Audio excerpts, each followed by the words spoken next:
this came up in your piece, Rachel, that reform may have cost. Tice certainly claims they did. The Tories, the Tamworth and Mid-Vedshire by-elections, because of the kind of the difference in the vote there. Why won't he make the kind of deal Farage made in 2019 and stand down? Does he just hate them? Yeah, essentially. I'll tell you what he said to me, which is, verbatim quote, they could offer me 5 million quid in a peerage and I wouldn't make a deal. Now, I don't know if anyone on TCHQ has offered him 5 million quid in a peerage. They might want to try it.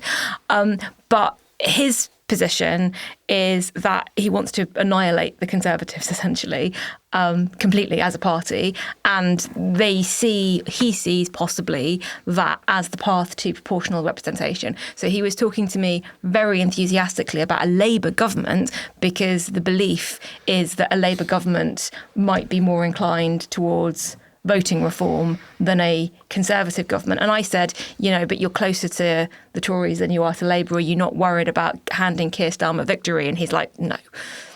So said he wants to teach them a lesson. Now, again, I don't know if the offer was on the table, whether there might be more negotiation. They also claim, by the way, that there wasn't a deal last time round. They just decided that the strategy, the aim of getting Brexit done, that was enough that they would stand down in Conservative seats. So as not to hinder that. Did you buy that? That there wasn't a deal? Yeah. I don't think there was ever anything written down. No, I don't know. I'm not. Yeah, obviously, because they didn't get anything in return. Yeah, they didn't get anything in return. And I think there is anger at how the Conservative Party has done Brexit or not done Brexit in those years. And I also think there's sort of awareness that if you want to build a political brand, getting lots of attention by attacking the Conservatives is a good way to do it. That's how we do it. Reformers deny trying to bribe Lee Anderson to switch parties, but they have been courting Tory MPs. Now, back in 2014, defectors to UKIP were a huge boost, and even though there were only two of them, that did help move Cameron towards the EU referendum. Does reform need defections in order to kind of step up a level?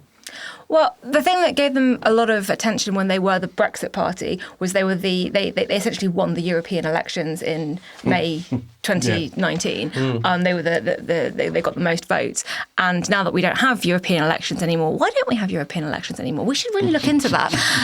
They don't have as many opportunities to make a stand that way and say, look, in these elections, these are the votes that we got. But there's more than one way of getting attention. I don't see the prospect of high-profile Conservative defections, not least because there's already this the next leadership contest to replace Rishi Sunak is kind of happening already, and Conservative MPs, either they're going to lose their seats or they want to be around for that so that they can help shape the party and choose the next leader.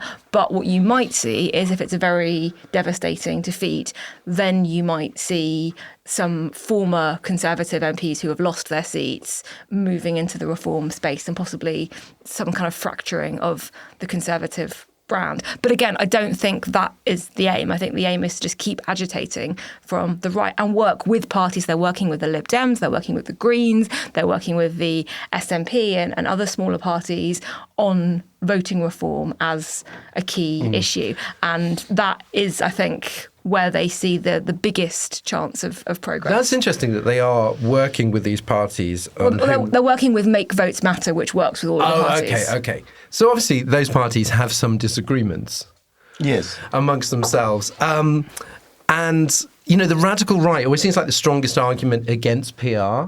What's happened in the Netherlands has made people very nervous. I mean, it's quite complicated because Geert Wilders hasn't been able to form a government yet. But I mean, is that something that sort of hurts the PR cause if you've got Richard Tice being a loud champion and then you suddenly think, oh, this would entrench a radical right, he probably doesn't consider it that, but, party in the political landscape and in the Commons? I mean, I don't know, to be honest, because it depends on on your philosophical take or on whether if there's a chunk of the electorate that wants X, whether it's better for that to be expressed in a democratic way or not expressed. Because it seems to me that a two-party system, in the same way that the presidential elections in France have worked, it's almost like a dare to the far right to see how far you can go before they actually become the ruling party, right? So we're not talking about, the stakes are a lot higher. We're not talking about 17% and having to form a coalition with another 4 parties in Holland, which means in practice that the vast majority of his policies will be neutered effectively. He will be gentrified as he goes into government, as we have seen time and again when, smaller radical parties have to coalesce.